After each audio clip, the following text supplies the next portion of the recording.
खेल रहा है वही अज्ञानी हो गया। जो पर्दा हटा के भगवान को, तो वही ज्ञानी हो गया।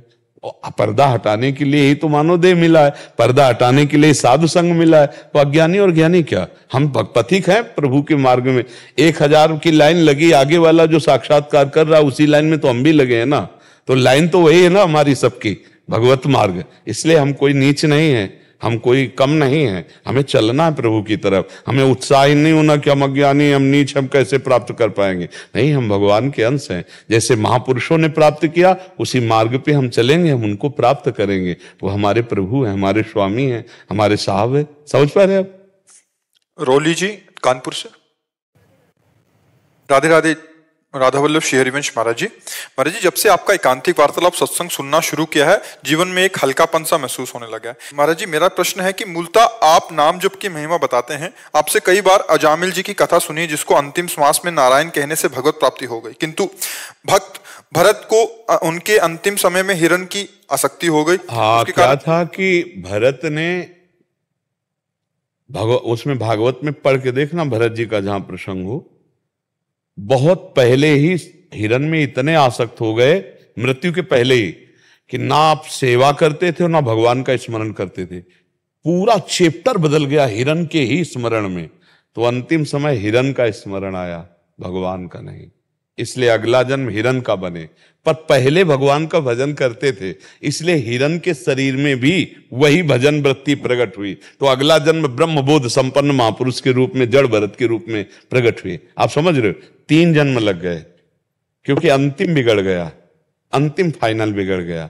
फाइनल के समय हिरण का ध्यान आ गया, हिरण के बच्चे में रति रही तो चला गया। इसीलिए एक अहमता ममता ये जग में है दुखदाई, ये जब श्री जी की ओर लगे तो होत परम सुखदाई। एक अहंकार और ममता यही हमें बांधने वाली है। अगर ये अहम और मम प्रभु के चरणों में लग जाए तो महासुख की प्राप्ति हो जाए।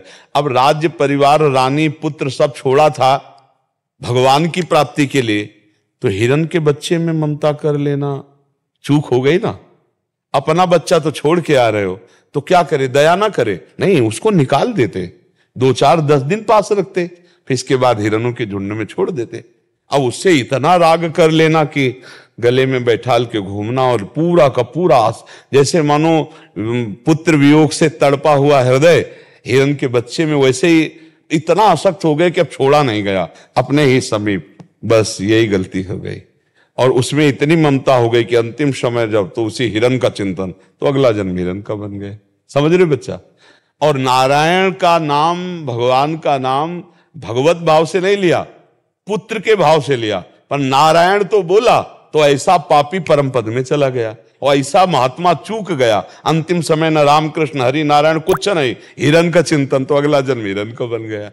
भाई फाइनल में है, फाइनल में चूक, फाइनल में उसका सौभाग्य उदय हो गया वो संतों के संग से। एक बार संतों की मंडली आई, तो अजामिल जहां गांव किनारे वैश्या के साथ रहता था, कई पुत्र थे। तो लोगों ने पूछा उत्तम ब्राह्मण का, कोई भगवत भक्त ब्राह्मण का घर हो संतों ने तो हमें बता दे। तो लोग कुछ ऐसे विनोदी टाइप थे, उपहास करने। बोले सबसे उत्तम ब्राह्मण वो अजामिल वहां रहता है, वहां जाओ। तो बगीचा था सामने, उन्होंने ठाकुर जी विराजमान किए, आरती पूजा की। तो सोचा जब ब्राह्मण आएगा तब, और जब दे आया तो देखा कि तो महापापी पशुओं का वध किए हुए और ऐसे। तो उनका अच्छा तुम्हारा अजामिल नाम, इसका मतलब किसी ने उपहास किया।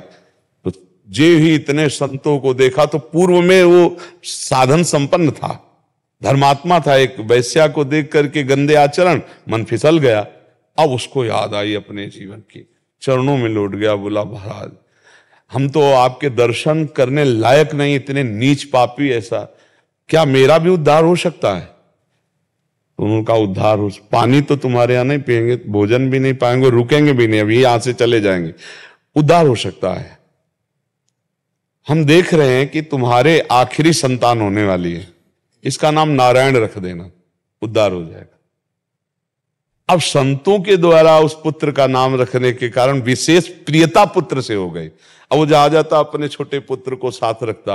अब मरने का जब समय आया तो पुत्र बाहर खेल रहा था, तो प्रियता के कारण अगर नारायण की जगह कुछ और नाम होता तो नरक मिलता, क्योंकि स्मरण पुत्र का था और नाम नारायण था, इसलिए संतों का संग सदैव मंगलकारी होता है। तो नारायण, और इतने में भगवान के पार्षद आ गए, मेरे स्वामी को पुकारा।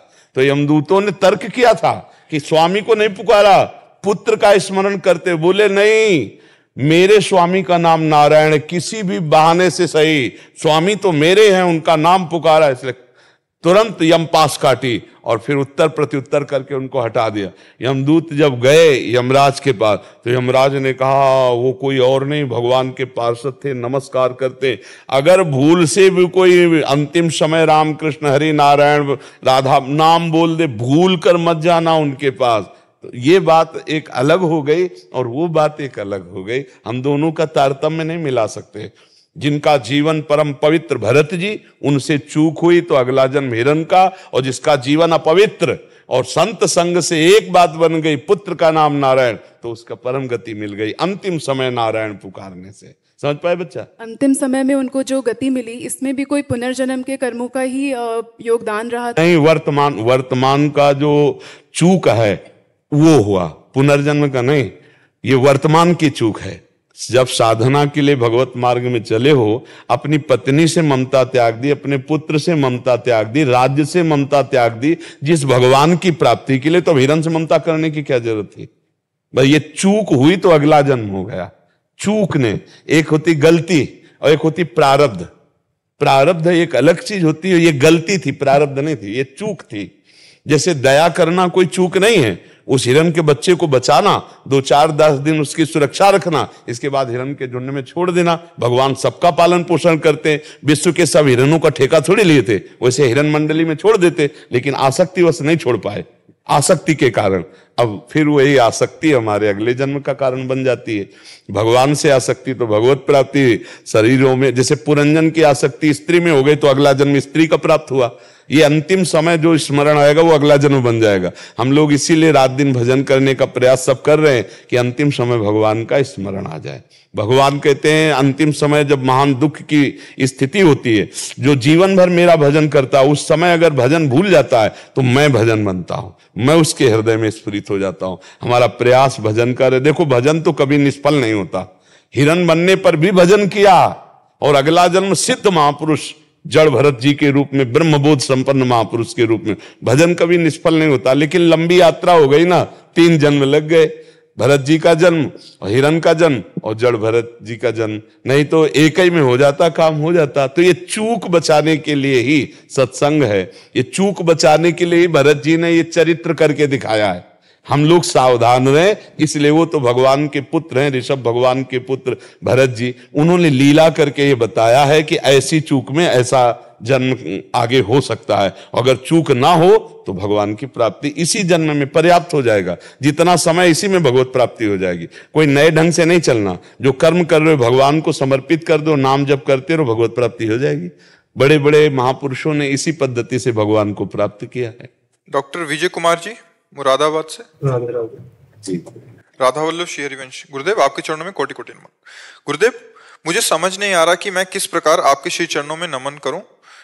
महाराज जी, मैं एक हृदय रोग चिकित्सक हूं। लगभग 20 वर्ष पूर्व जब मैं विद्यार्थी था, तब मुझे भगवान की कृपा से मेरे गुरुदेव का सानिध्य मिला। पर महाराज जी 2012 में उन्होंने देह त्याग किया। उनके देह त्यागने के बाद उनकी कमी बहुत हृदय में महसूस हुई। गुरुदेव लगभग 1 वर्ष पूर्व गुरुदेव की कृपा से आपका सत्संग सुना तो लगा कि आपके रूप में गुरुदेव आ गए। हे गुरुदेव, आपसे श्री राधा नाम मिला, तब से नाम जप कर रहा हूँ। गुरुदेव एक प्रश्न है कि कारण शरीर क्या है और क्या कारण शरीर को वैसे ही देख सकते हैं जैसे स्थूल शरीर को? नहीं, स्थूल शरीर जागृत अवस्था में जो भासित होता है उसे कहते हैं। सूक्ष्म शरीर जो स्वप्न अवस्था में भासित होता है उसे कहते हैं। और कारण शरीर जो सुषुप्ति की अवस्था में, आज बहुत बढ़िया सोए, ये जो बोध करा रहा है, भान करा रहा है, वो कारण शरीर है। कारण शरीर सतोगुण रजोगुण तमोगुण से बना हुआ। वो कोई ऐसा ये पांच भौतिक शरीर नहीं है, वो स्थूल है। और इस स्थूल को जो चलाता है वो सूक्ष्म है, और सूक्ष्म जिसके प्रभाव से चलता है, कभी सात्विक कभी राजसिक कभी तामसिक, वो स्वभाव को कारण शरीर कहते हैं। जिसका स्वभाव बदल गया, मानो कारण शरीर बदल गया। जिसके स्वप्न मंगलमय आने लगे, मानो सूक्ष्म शरीर पवित्र हो गया। जब स्थूल शरीर से पवित्र क्रियाएं होती हैं तो उनका प्रभाव सूक्ष्म शरीर पर पड़ता है। जैसे आपने अपने को कभी स्वप्न में स्त्री नहीं देखा होगा, पुरुष रूप में ही देखेंगे, क्योंकि स्थूल का प्रभाव सूक्ष्म पे पड़ रहा है और सूक्ष्म उसको ग्रहण करता जाता है। तो इसीलिए पहले स्थूल की अगर हमारी चेष्टाएं अच्छी हो जाएं, धर्मपूर्वक हो जाएं, भजन वाली हो जाएं, तो हमारे स्वप्न भी मंगलमय भजन वाले होने लगते हैं, भगवान के, संतों के, तीर्थों के।